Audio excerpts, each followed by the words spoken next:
Let's begin with a hard truth, and it's going to sting a little. Every single day you wake up, your brain is running a simple calculation. Is this worth it?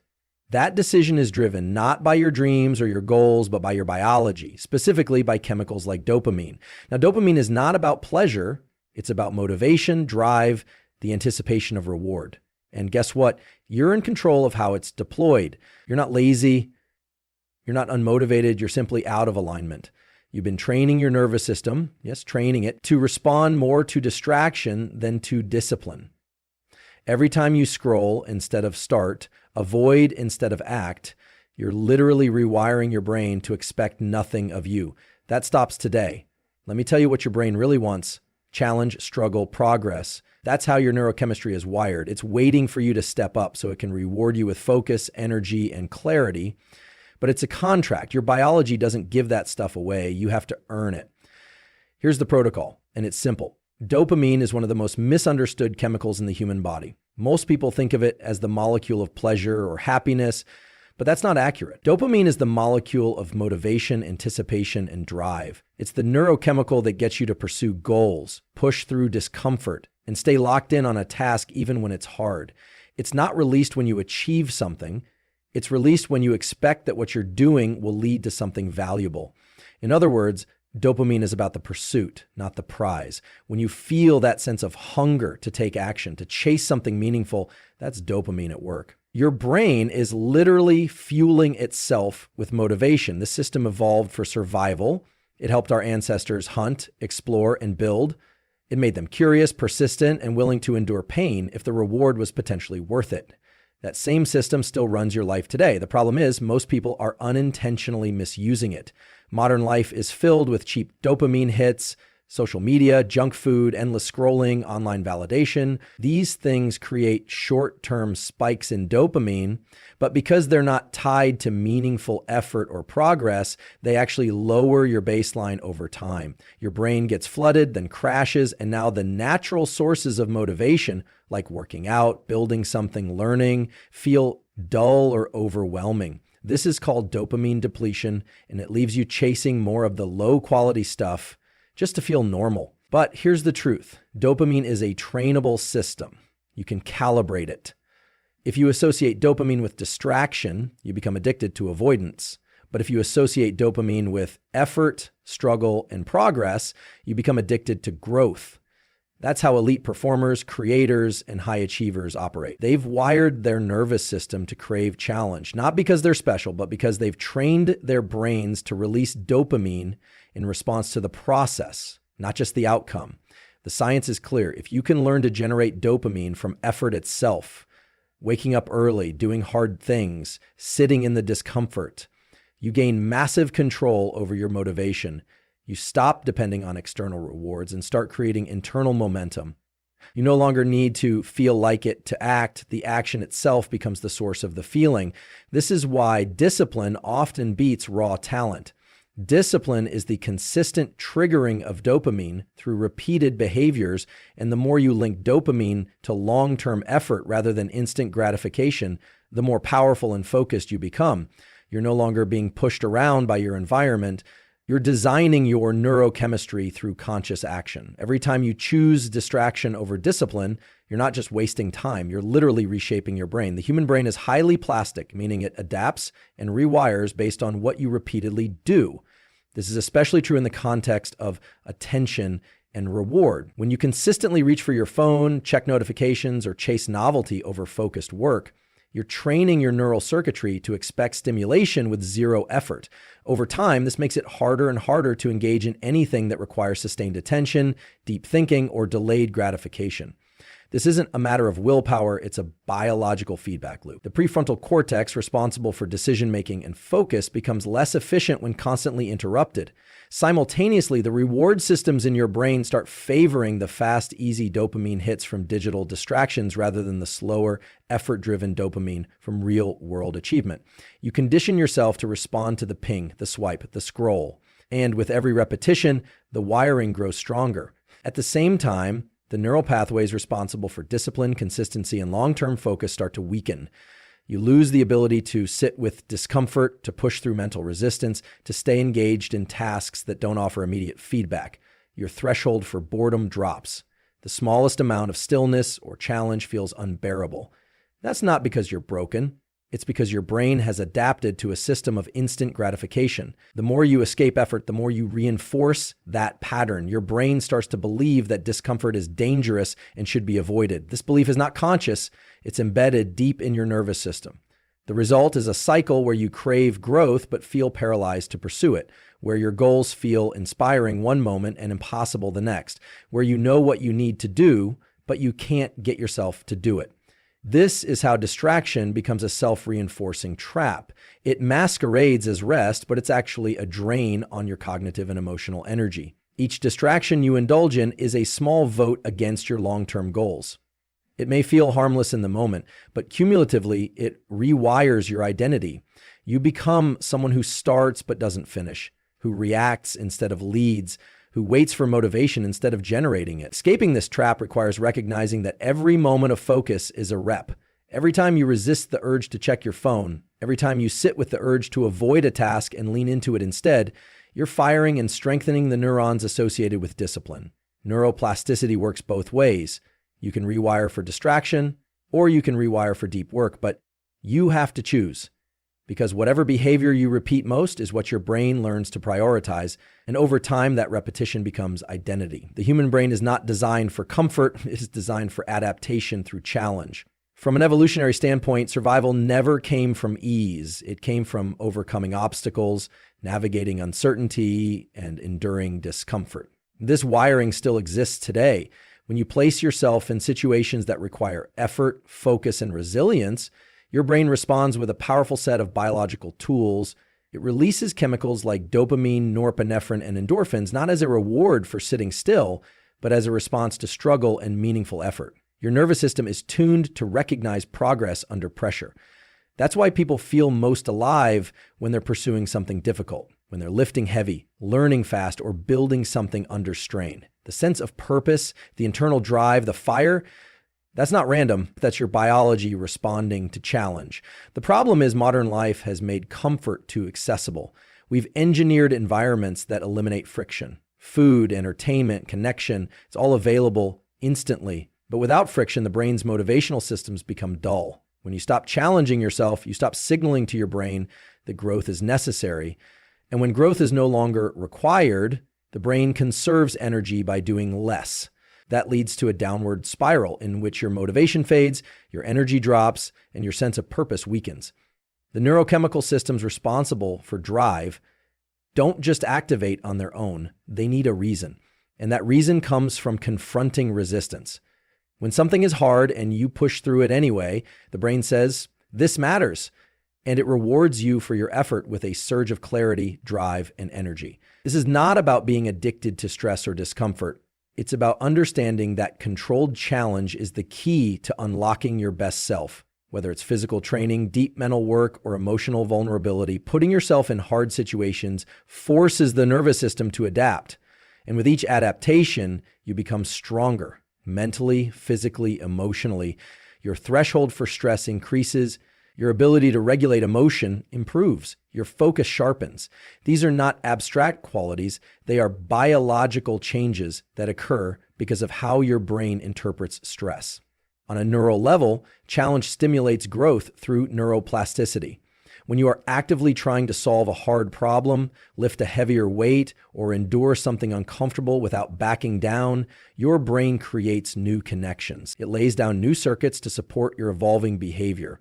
This is how learning happens. This is how mental toughness is built. The more you voluntarily engage in effort, the more efficient your brain becomes at processing effort.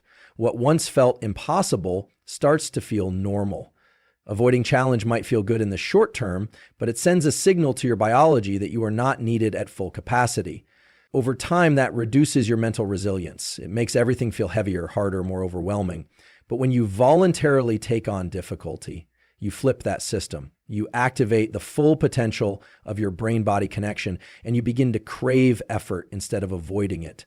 Movement and effort are some of the most powerful tools you have to regulate your brain and body. They are not just physical actions, they are biological levers that activate focus, energy, and cognitive clarity.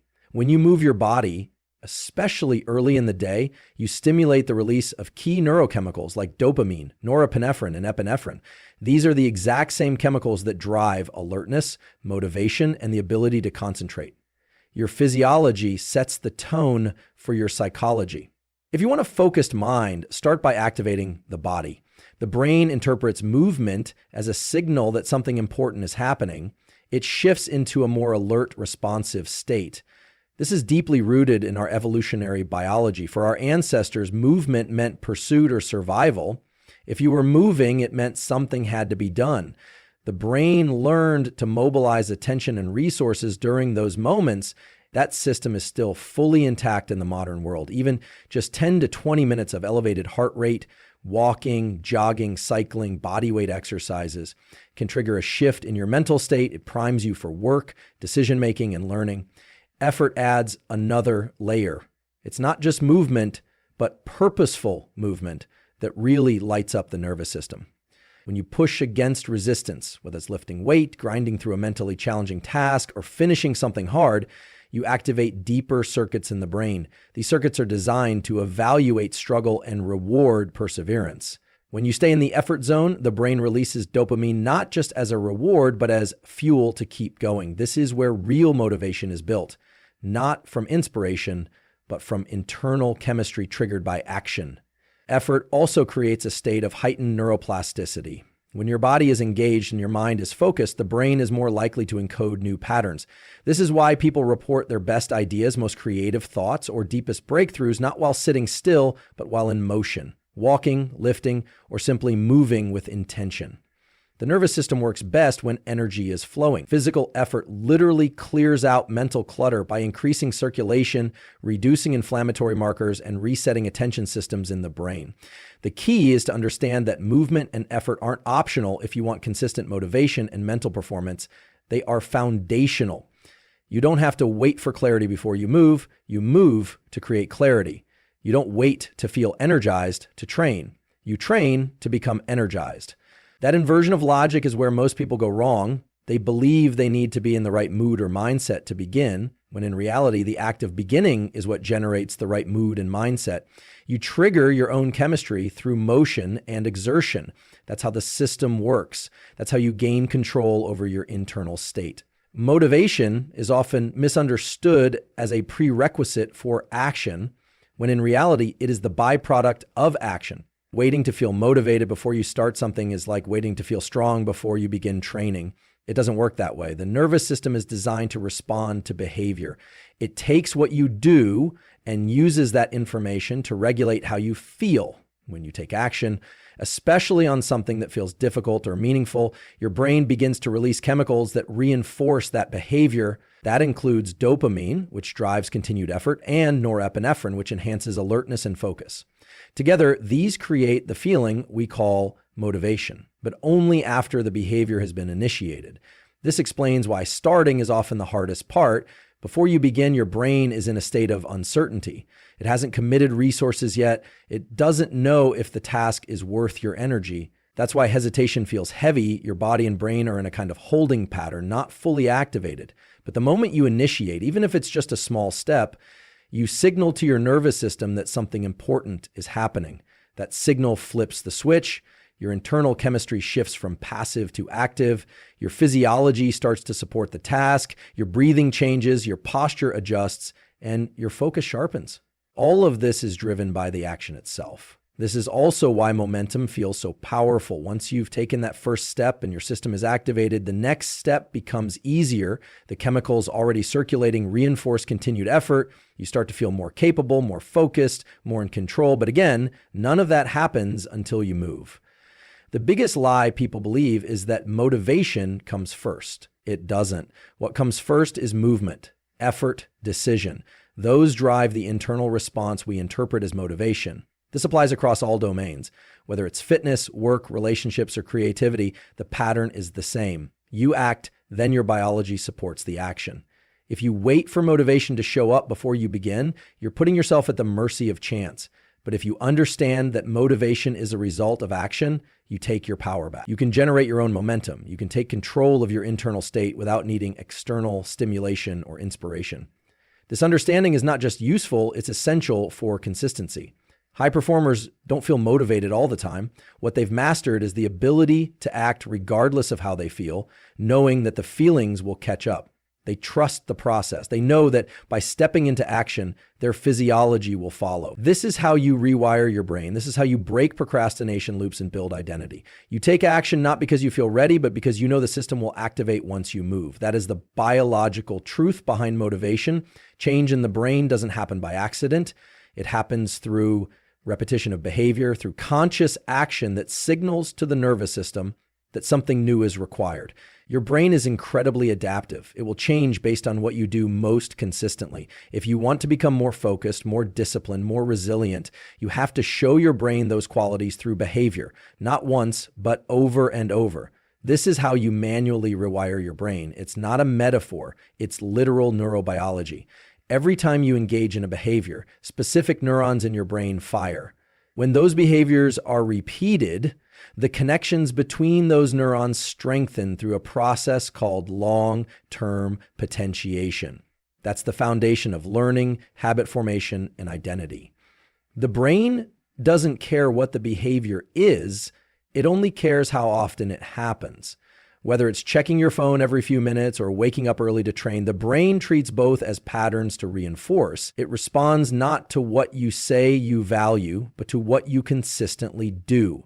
That means you can't think your way into a new mindset. You have to act your way into it. The fastest way to change how you think and feel is to change what you do.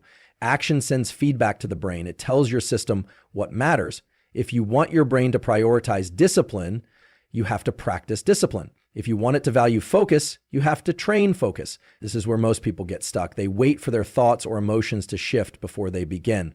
But the nervous system doesn't work like that. Behavior comes first. Biology follows. This is also why consistency matters more than intensity. One big effort followed by long periods of inactivity doesn't create change. It's the daily repetition, the small wins, the consistent signals to your brain that build new circuitry. You can't shortcut this. Neuroplasticity is driven by frequency, not fantasy. You have to earn the rewiring. You have to show up, even when it's inconvenient, even when it's uncomfortable, because that's what tells the brain this is the new normal. The good news is that the same mechanisms that created negative habits can be used to build positive ones. If you've trained your brain to seek distraction, you can retrain it to seek depth. If you've conditioned yourself to avoid discomfort, you can recondition yourself to pursue it. The nervous system is responsive. It listens, but you have to be deliberate. You have to design your environment, your routines, and your behaviors in a way that supports who you want to become. Because your brain is always watching, it's always adapting.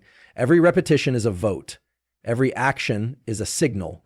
And over time, those signals create structure. They form patterns that shape how you think, how you feel, and how you perform.